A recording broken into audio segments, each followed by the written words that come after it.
సామెతల గ్రంథము 11వ అధ్యాయము 8వ వచనం చదువుకుందాం. ఒక్కొక్క మనుషుడు తన వివేకము కొలది పొగడబడును.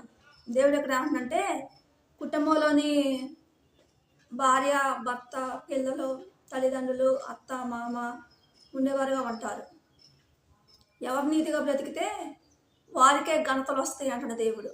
భార్య పరిశుద్ధంగా ఉంటే భార్యకు ఘనతలు వస్తాయి, భర్త పరిశుద్ధంగా ఉంటే భర్తకి ఘనతలు వస్తాయి, పిల్లలు పరిశుద్ధంగా ఉంటే పిల్లలకు ఘనతలు వస్తాయి, తల్లిదండ్రులు పరిశుద్ధంగా ఉంటే తల్లిదండ్రులకు ఘనతలు వస్తాయి,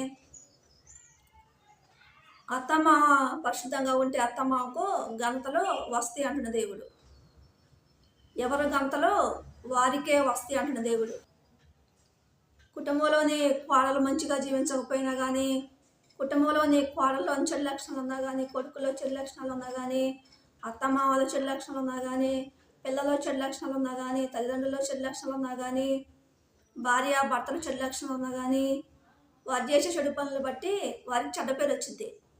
ఏమంటా ఉంటారు కుటుంబ సభ్యులు, మళ్ళీ చెడు లక్షణాలు ఉన్నప్పుడు మా డాడీ మంచోడు కాదు, మా డాడీలో చెడు లక్షణాలు ఉన్నాయి, మా డాడీ మంచోడు కాదు, మా డాడీలోని అనేక రకమైన చెడు లక్షణాలు ఉన్నాయి అనేవారుగా ఉంటారు. మా మమ్మీ మంచిది కాదు, మా తాతయ్య మా నాయనమ్మ మంచోళ్ళు కాదు, మా కొడుకు మా కోడలు మంచోళ్ళు కాదు అనేవారుగా ఉంటారు. నా తల్లిదండ్రులు మంచివాళ్ళు కాదు అనేవారుగా ఉంటారు. అలా కుటుంబంలోని చెడ్డ పేరు తెలుసుకునే వారంగా ఉంటాం.